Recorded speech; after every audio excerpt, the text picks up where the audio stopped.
Hello and good evening. Welcome to Maximus Uncensored.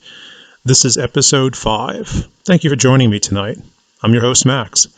Sorry it's been so long. I know I've been a very busy boy here, working on a lot of different projects, as many of you know, many of my followers know. But I've been getting a lot of requests recently, and actually over the past couple of weeks, to do another podcast. And when I do a podcast, my podcast, it is rare. It's always been that way. I just do it when I, first of all, have the time, and secondly, when I think there's issues that need to be addressed, I find very fascinating beyond what I can cover in my tweets and something more current. So I decided to do this one here, and we're going to cover a few different topics. I want to say offhand, right off the bat, thank you to everyone for all my followers. I think you're the best MAGA group out there. Everybody on Twitter, everybody that supports me, everybody attending my seminars, which are going really great. I have a seminar coming up this week. It's actually the third time I'm doing my special Civics Maximus Democracy versus a Republic seminar, and it's March 26th through the 27th. It'll be starting at 8 p.m. Eastern Time each day.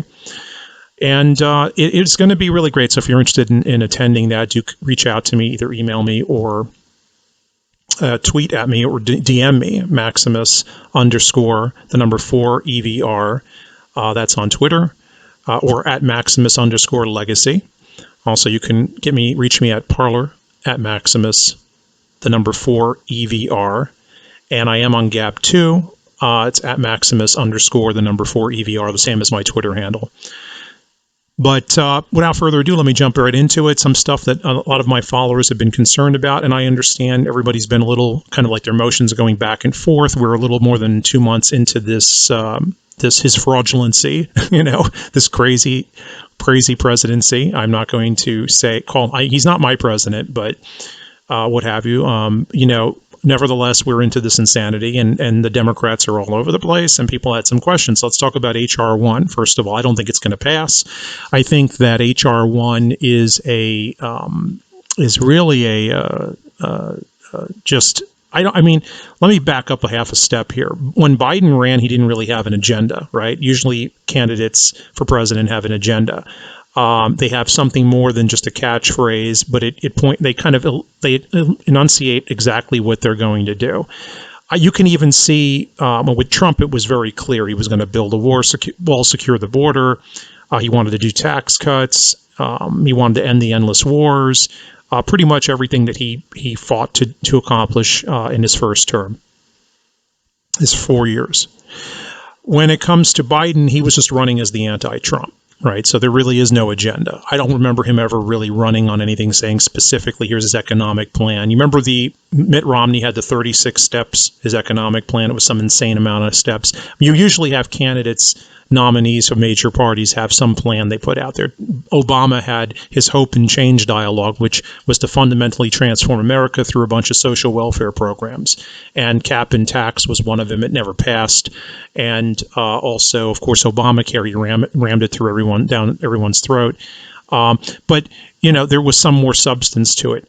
Biden never had that. So all he has is they're piecemealing it, really, is what they're doing. They're playing it by ear. And I get the feeling like a lot of everything's been ceded more or less to the radicals in Congress, which Pelosi tries to add some sort of nuanced balance to.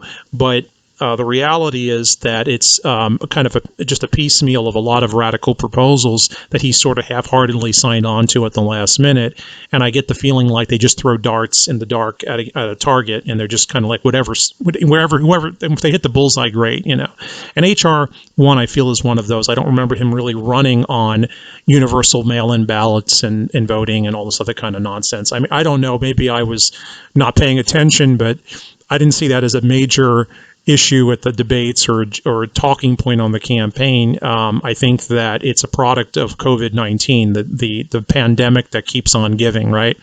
And so they saw how much they could win if they could just do, motor voting, motor voter registration in all 50 states. And if they can extend mail-in voting to everyone indefinitely, and if they can extend the time that you can receive ballots, and if they can get rid. One thing they've always been against, Democrats and the liberals have often fought with us on, with people on the right when it comes to voter ID.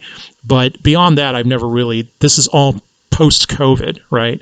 These plans that they have. So now, will HR1 pass? It passed the House. I don't think it passes the Senate, and I'll explain why. I've said this many times. Just like everything else that you see, the Senate takes 60 votes to do anything. The Democrats have the narrowest majority in their history. So they do have control of Congress, but by the narrowest majorities. I mean, they have literally a tied Senate with the vice president being the deciding vote. And so they have a 1-vote majority in the Senate. They need 60 votes to pass anything. So they need 10 Republican senators, plus all 50 Democrats, to get anything through the Senate. The only exception is budget, very narrow budget issues, okay? We saw the parliamentarian who's nonpartisan already overrule the Democrats when it came to the minimum wage. There was simply, I said it before, and I said it at the time and before I actually said it, and people asked me, the minimum wage hike was not going to, or the hike was not going to pass. And I was right. It didn't pass because they didn't have the votes. Heck, they didn't even have the Democrat votes for it.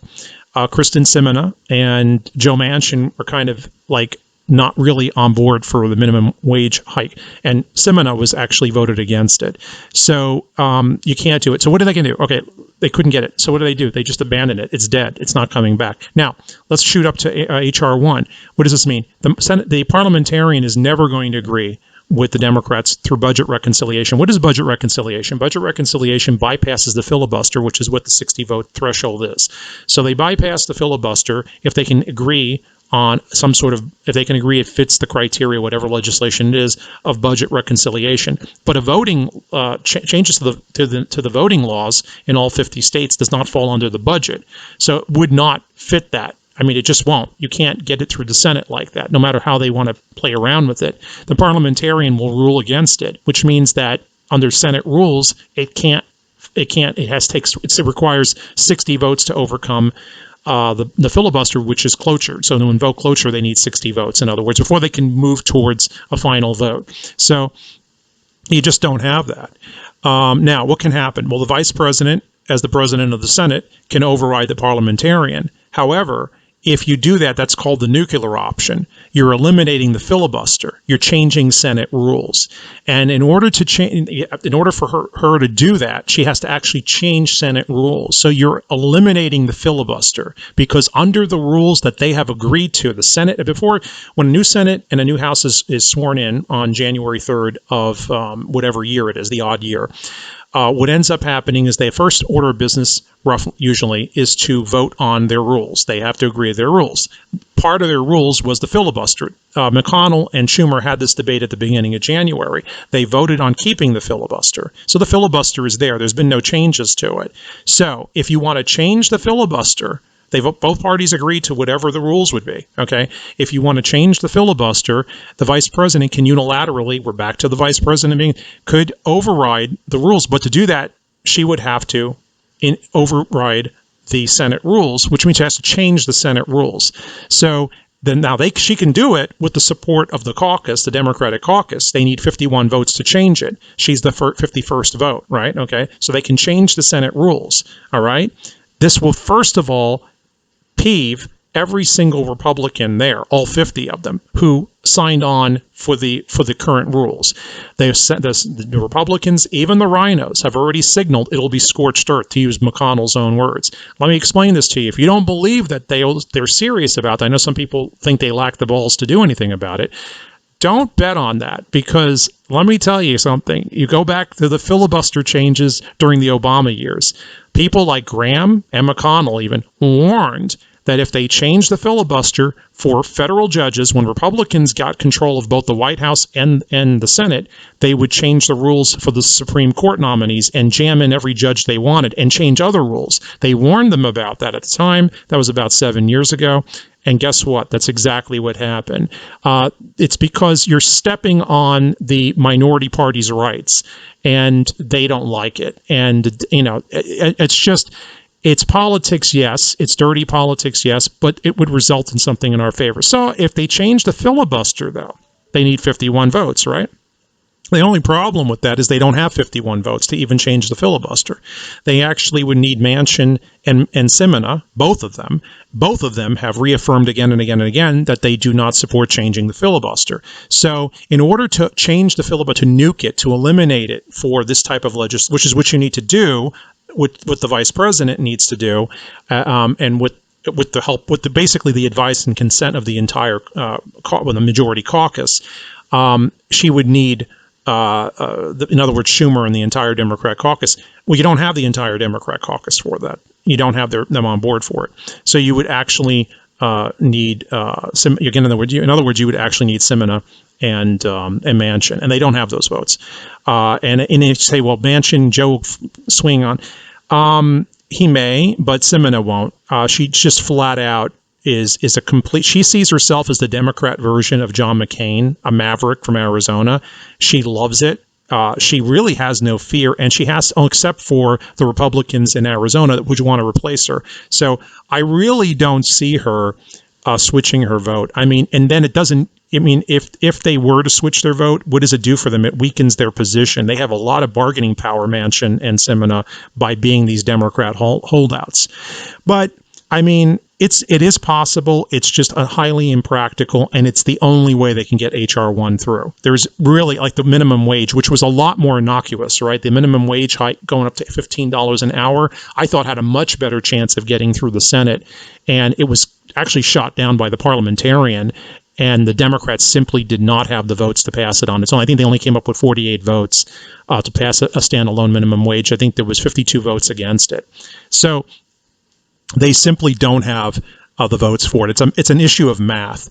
But if you were able to do some sort of pressure on those two Democrat holdouts to change the filibuster rules, but other Democrats may also balk at the idea of changing the filibuster rules. There's a couple of more Democrats that are in Republican states and Trump states that may not want to even go that route if they're pushed to it. So you may end up losing other people. It's really hard because once it's done, it's done. And then if the Republicans gain control of the Senate again, they can ram through any legislation they want. And that's what happened when it came to the federal judges when they nuked the filibuster over federal judges. The Democrats did about 7 years ago.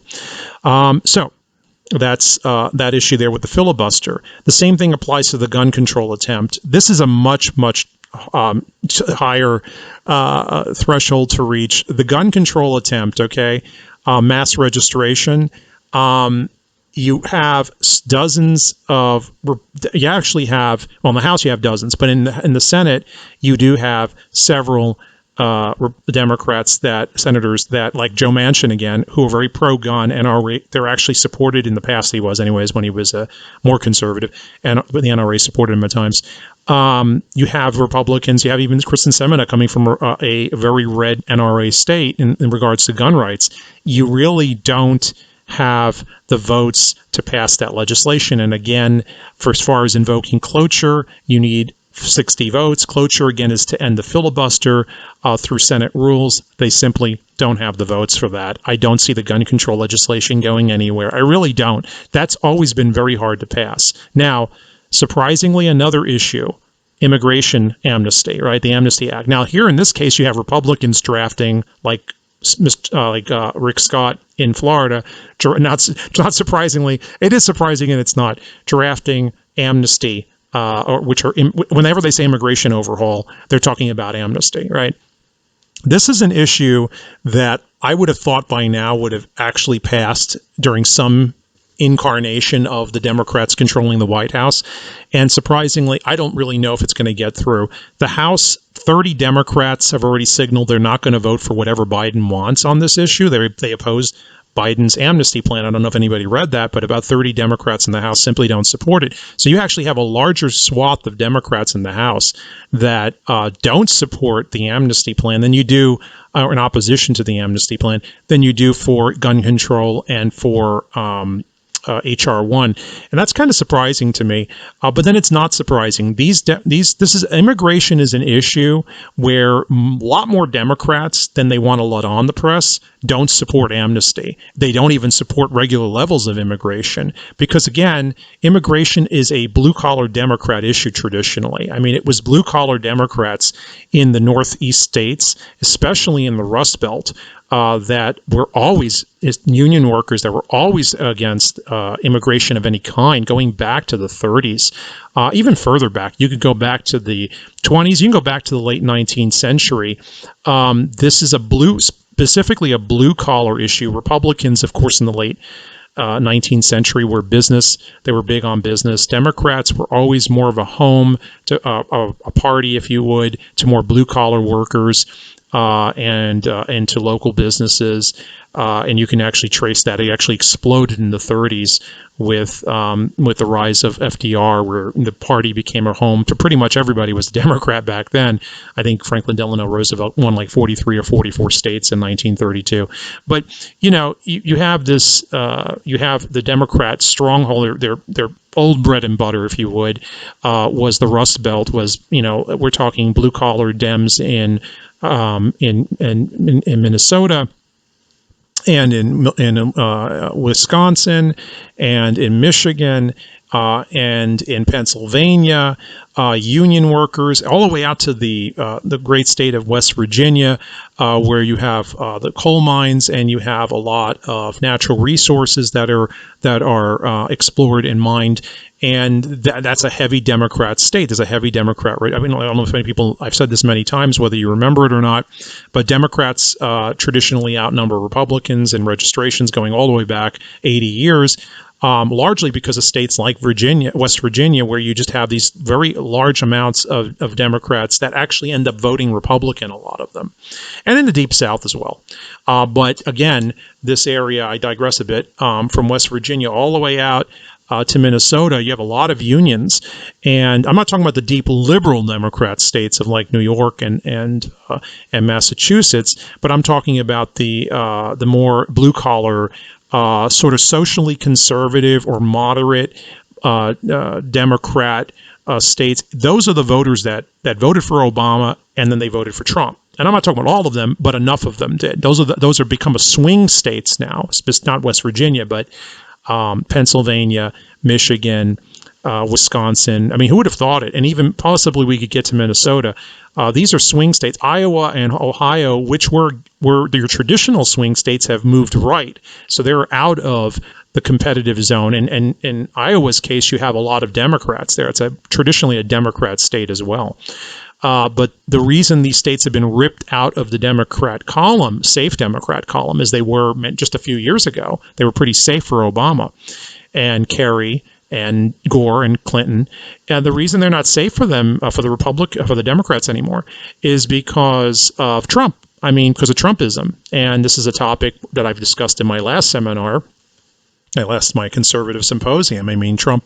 What is Trump doctrine? It's broadly economical, and also political. I mean, it deals with both domestic and international affairs. It's a movement, and it's still an ideology. But I focusing on this, you have an issue of immigration. How do I reconcile this with immigration? Immigration is simply a topic that turns off all of those voters from those states I just mentioned. It simply is. It turns off people on border states too, but it really impacts unions because they just feel they're going to bring in people from overseas, wherever they're coming from, and they're going to work at a cheaper level, and they're going to get the jobs. That's generally what it is. It's a fear of losing your job to an immigrant, legal or not legal, I mean, for that matter. And so that's the general concern. The idea of changing demographics and impacting the country socioculturally is not so much the concern or the worry of these people. It is really just them losing their jobs to low wage workers coming in, that are just going to be replacing them. And that's what happens when you're either in big companies or even small companies. There's this ethnic succession, if you would, in the communities, and then these people have to, pick up their belongings and migrate to another state to look for work, and that's what ends up happening. And that's why states like Florida, all the conservative states, the Republican states from Florida, Texas are seeing a boom in people moving to them because of the jobs there, mostly because of their economic policies, which become very conducive to growth in your business, but also because of the lack of jobs being available to workers in union states up north because they're being replaced with immigrants. Anyway, the amnesty plan, will it pass? This is something that just never gets through. And the bigger the plan, the easier it is to shoot it down. I just don't think that it's going to make it through the Congress. Again, you need 60 votes. However, on the flip side, you do have more Republican support for it. So they may get the 60 votes for the amnesty plan in the Senate, where it may not pass as the House because a lot of those Democrats are in districts that they're up for re-election next year. So they don't want to vote on an amnesty plan this close to 2022. So it's funny, people like Scott and some of the other Republicans and the Democrats in the Senate may feel, well, we've got 4 years left on our term, we can get this through. However, in the House, you have the problem. It's a matter of practicalness right now. They are looking at, 12 months from now, they're going to be in the full swing for re-election, and we have the first primaries in January, February. So, I'm telling you guys, it's a lot of those Democrats that did win are just staring at the fact that a lot of their friends aren't there this year, and they won by 1 or 2% in a year that Trump lost re-election, quote unquote. So they're just looking at all of that, and they're figuring, hey, I'm not going to vote for this. It's unpopular through a cross section of the United States. Democrats, Republicans, Independents don't support amnesty. It's just not my thing. And but I mean, I would say out of everything I just mentioned, H.R. 1, gun control and amnesty, I'd say the amnesty is the most likely to pass. I could be wrong, but that's just my personal opinion on that, just from what I had told you. Moving on, I had a request from Madeline, actually. She asked me, and thank you, Madeline. She just sent me a DM, wanted me to talk about the president's, and by the way, this is first of all, and this ties into this issue here too, the Biden's crisis on the border. You have 15,000 children now that are stuck in cages, one of the worst humanitarian disasters. And I mean, it is what it is. When the Washington Post takes out a big article and says, Biden better it's basically the most kind of like, I would think the most delicate way of putting it, but this is what it amounted to. Biden better do something because it's not a crisis, but it's going to become a crisis. And it's going to cost Democrats Congress next year. So that's a nice way of putting it, and a straightforward way of putting it. Essentially, that was the article that they put out, the Washington Post put out, and they went through this whole thing. What they're doing is screaming about the 15,000 children that are in cages, and they're screaming at the fact that this is a major issue. It's a big problem, and that's why they're starting to, some of the administration officials starting to say, hey, keep them over in Mexico, or you can deport them right at the border. One of the things that I was watching the press complain about is that Biden left in place Trump's plan to, at the border checkpoints, you can turn people away or send them right back. So if they come in illegally, you can ship them right back and forego a judge for processing. That's a major part. It was a critical part of Trump's border policies. But essentially dismantling, and that's what they did. It wasn't that Trump dismantled that. There was no border policies that were really practical. Trump refortified the border. I mean, heck, he put the wall up, for crying out loud. It's 3/4 complete. But he also, with his Remain in Mexico policy and his number of executive orders, for instance, the one Biden's keeping of instant deportation if you cross the border, all of this stuff was in place, and it also kept families together. But it also sped up the process of removing these people. Plus, you had a lot of them were held in Mexico, so they never made it here. And you had the cooperation of the Mexican government with keeping the border secure through putting their troops on it. So we had our own border patrol on our side, but they had 27,000 Mexican troops on their side. So this was actually a complex but brilliant plan. It was actually, he put a policy in place and secured the border. Obama never had anything. What did he have? The quote-unquote fence that was up there was just a lot of Vietnam-era airplane parts, right? It was made out of airplane aluminum that went back, that were from used planes that the United States military had. That's what made up most of the corrugated fencing that was up there for decades that was falling apart. That was it. And then Obama was famous, though he did do a lot of deportations. I have to give him credit for that. But Trump ramped it up and continued the process and just made it harder for people to get in to the United States, which was the idea of securing the border. It's like having a lock on your door. It's like having doors. It's like having a security system in your house. I mean, it's like having a wall around your property. How many people you know have fences and walls around their property? I mean, it's a way of securing things so it never becomes a crisis. Oh, well, when Trump left, Biden comes in and he says, hey, everybody, free for all, come on in. The implication is that you can come up and get everything for nothing, right? These people rush the border, and now you've got a major crisis. Well, Trump was keeping families together on the Mexican side. Biden is separating them because a lot of them are unaccompanied children. So as it is, or they've come up with someone. How do they get here? They come up, they cross by foot, but a lot of them are also brought by coyotes. We know that. And so because our laws are structured this way, we've got to keep them in a secure location. We got to provide for the child, quote unquote. And when we talk about children, we're not talking about 6, 7, 8 years old necessarily. A lot of them are there. But we're talking about people who are 16, 17, 18 years of age.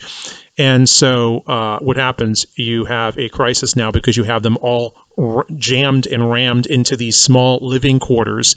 And there are more and more of them than ever before because we've invited them in a sense, and because we didn't keep them with whoever they came with. Again, you don't want to keep them with coyotes, of course, but we didn't keep them in Mexico. So you have them now on the U.S. side, and we simply don't have the living quarters for them. We should have kept groups of them on the Mexican side because there had been 2 years worth of money going in from the United States and from Mexico into developing facilities to house these people humanely. I mean, the Mexicans were. I mean, it was a much more humane system in place. Now you don't have that. You have them all rushing here. And so, of course, Biden is opening up these detention facilities again because what else is there? They weren't prepared for it. So he dismantles Trump's border policy is what he's doing, and we have a crisis.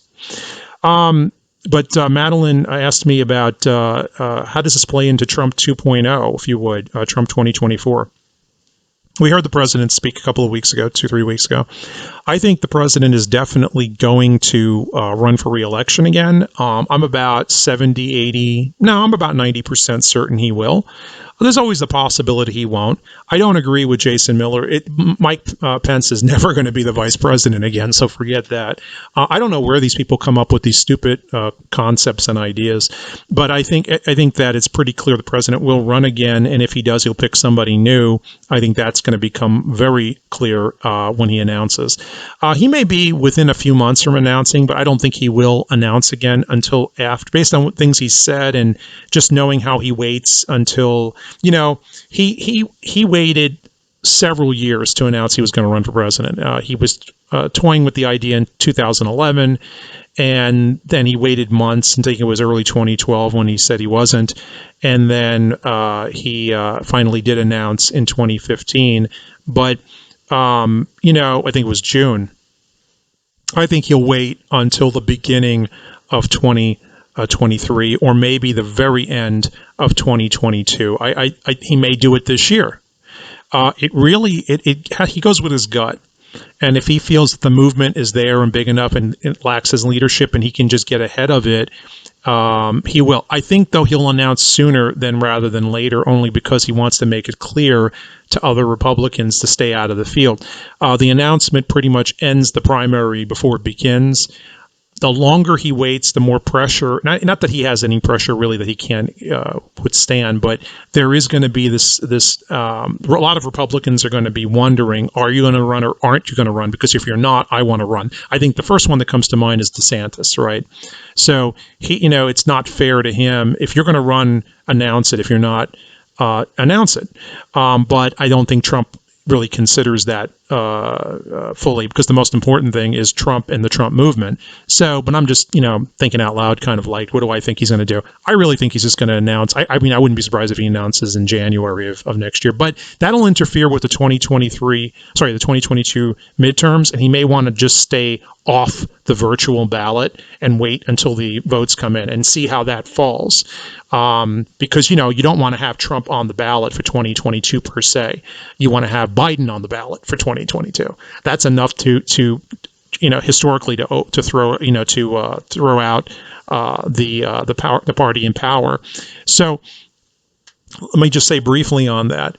What do I think is going to happen in 2022? I think the Republicans take back the House easily. And the reason I believe they take back the House easily is because they only need 5 seats, a net of 5 seats. Just to give you an idea, the party out of power during a midterm, an average is about 12 to 15 seats that they pick up net.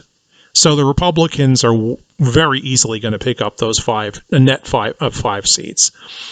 The sheer hostility from the right, the anger, the frustration, everything, the fact that states like Georgia and Arizona are fixing their elections and other states that didn't have problems are making it virtually impossible for what happened in places like Pennsylvania and Michigan and Georgia to occur in those states at all. You look how the Democrats are just going like crazy over the changes in Georgia there because they're significant. But they don't go far enough. We have to go further. But still, I think the Republicans pick up the seats necessary. In the House and the Senate, it's like they only have to pick up a net of 1 seat, right, to take back the Senate. So, I think it's doable. I think it's actually a little easier for them in 2024, frankly. But do I think they take the Senate back?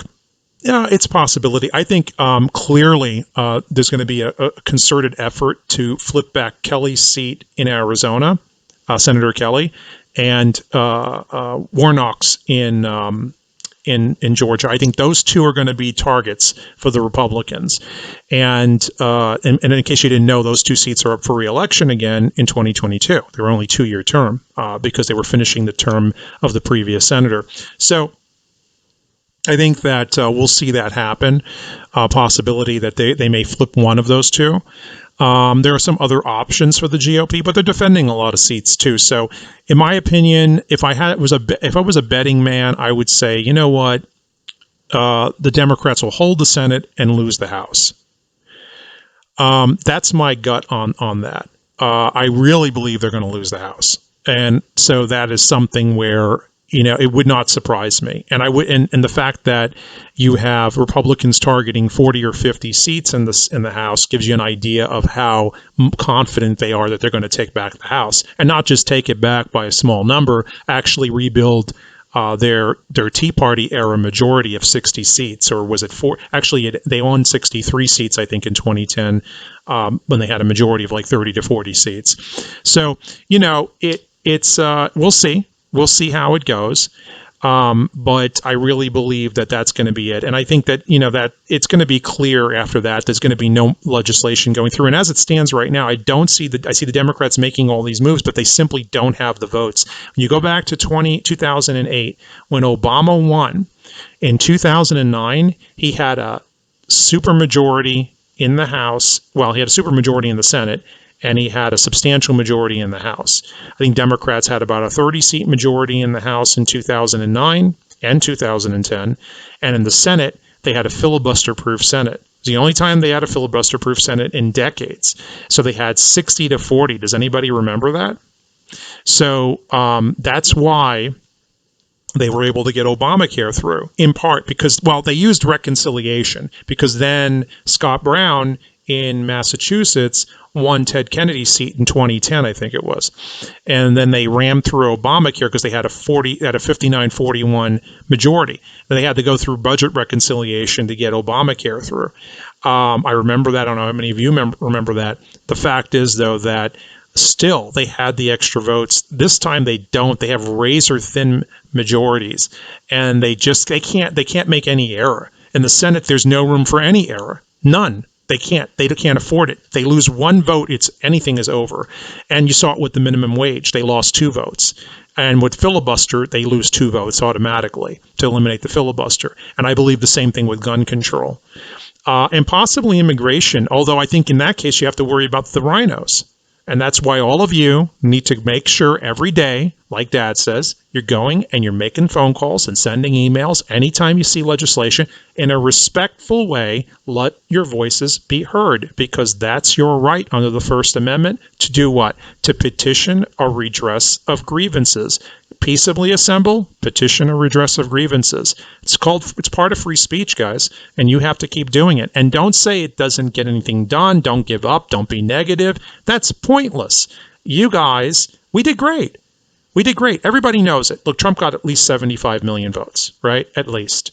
And if we're being totally honest, and I'm not going to say it, but if we're being totally honest, we know what really happened, right? In certain areas, strategically, there were some irregularities, right? But still, Trump did great, and the Republicans took the House, and or not took the House, but almost retook the House. They were 5 seats shy, I think. So, and the Senate, they lost a couple, but that was just bad Georgia politics, frankly. I mean, let's face it, this was you had 2 terrible candidates. Georgia's just a corrupt state. I don't care what anyone says. Anyways, just don't believe all the hyperbole that it's all over and that it's the end. There's that. Focus on 2022. We can do this. We can really do it. Well, anyways, guys, I want to say thank you to everybody. Like I said, my next seminar, if you want to learn about civics, if you want to get down into the details, and you really want to have an immersion in American government and economics generally, start signing up for my Civics Maximus seminars. I actually have a few now, quite a few, and more coming down the pipe. I'm rolling these out. I do seminars every month, typically 1 to 2. This month, I'm doing later this month, or actually next week, the 26th and the 27th. That's Friday and Saturday. I'm doing my classic Civics Maximus 101, as I call it. It is Civics 101. This is basic civics for 2 nights. And we're in a Zoom meeting, and I've got typically, I've got a bunch of people there. We have a group, and we have a Socratic discussion. I use the Socratic method, and I teach. It's not just a lecture, but I do teach, and we have this deep conversation as we get into the subject and the material. Civics, and that's all I'm going to say to you guys. I mean, democracy versus republic says it all. I'm going to be talking about what a democracy is, what a republic is, what it's not, the historical precedents for it, its origin. We'll be talking about the founders, the Constitution. We'll go in depth into the Bill of Rights, the 14th Amendment, election irregularities, election controversies, how to reform the election system, the electoral college. This is all over 2 days. You guys would love it. And then next month, my great big event is going to be this seminar, April 22nd to the 24th.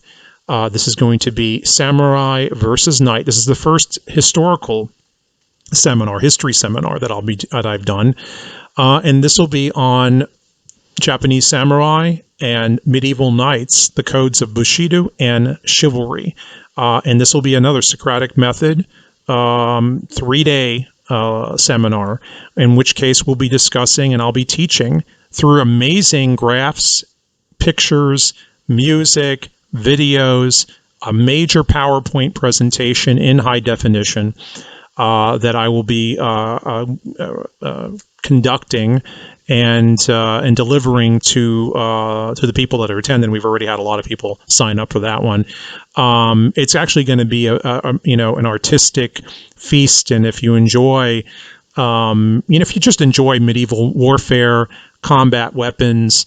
If you're curious about what chivalry really is, what it was, how it relates to us today, if you're wondering about, if you love Japanese culture as much as I do, and specifically the samurai class and the history of these great warriors and how they compare to the medieval European knights, this is definitely the seminar for you. So Samurai versus Knight, the life of a medieval warrior, April 22nd to the 24th. And definitely want to attend that. I may do an encore to that one. I typically, for a new seminar, I do an encore a week later. I don't know if I'll do one for that within a week, but I'll definitely consider doing that sometime in the summer again. Also, you want to sign, and I just want to let you guys know, if for those that took Civics 101 already, Civics 201, this is going to be keeping the Republic, and this takes up right where I leave off with the first set of classes. I'll be rolling that out in the middle, actually towards the end of May. I think it's May 21st to the 22nd, Friday and Saturday. And that one there will be a continuation of my, and I'll just be adding on to that every couple of months, every 2-3 months. I'm going to be expanding the Civics Maximus. It's all Civics Maximus. I mean, that's the umbrella for my my seminars. I call them Civics Maximus, the grand, if you would, civics. But they also we discuss other things too. We discuss conservative philosophy and, of course, now history as well. Different cultures, different types of civics, if you would, civic institutions. But definitely Civics 201, if you've already taken the first one, that's another great one. And then, of course, if you can't make any of those, I do one-on-one crash courses in civics. And that is something that I can set up with you. It's called a crash course, and I do it. It's 2 hours long, typically, sometimes 3. Although I have had people hold me on for 4 hours, picking my brain, going one-on-one with me, asking me every single question they can possibly ask me about, and everything they've wondered about the news and what's going on, and I try to do the best I can to explain those. But it's a crash course, literally. I take my Civics 101 class seminar and I compress it into 2 hours, 2 to 3 hours. I'm also going to be on Courtney Turner's podcast tomorrow, which is going to be March 22nd, and that'll be a 2-hour interview where it's an immersion into the mind of Max. So you definitely want to check that out. Courtney Turner has her podcasts on Apple, on YouTube. You can follow her on Twitter. And if you don't know who Courtney Turner is, kind of look her up, because she has a tremendous personal story and she's been on a lot of news broadcasts. And guess what? My podcast follows the one she's doing with me, follows up the owner of the Gateway Pundit. She just got done interviewing him a week ago. So this is going to be kind of interesting. I'm flattered and honored to be following the Gateway Pundit on her podcast. So definitely check it out. I'll be tweeting out the link to that when it goes live, or when it goes up. And it's going to be 2 hours at least of my thoughts on society and America's decline, really, and what can we do to repair it. It's a really terrific conversation. So she's already invited me back to actually do something on theology, which I'm also an expert on. It's one of my other hobbies, but I'm into a lot of different things. I always have been. But anyways, again, if you'd like, thank you very much. I really appreciate you, all wonderful people. If you want to support me, there's a link to my PayPal. I appreciate it. I don't get any reimbursements for this, except what you people actually contribute to me. I don't charge for the podcasts or my tweets or any of my musings or answering people's DMs. Drop me a DM if you want to have a discussion. I read them all. I try to answer as many as I can. It's not practical. I get hundreds of DMs every week. So, but do consider if you want to supporting me. I do appreciate it. The link again is on my PayPal. It's below this video. It's also in the description. It's also on my profile on my Twitter. God bless you all. Thank you again. And if you want to hear me do another broadcast, just send me a line. Tell me what you want me to do it on, and I'll try to put something together. We'll talk to you again soon. Take care of yourselves, and remember, you're the best. Ciao.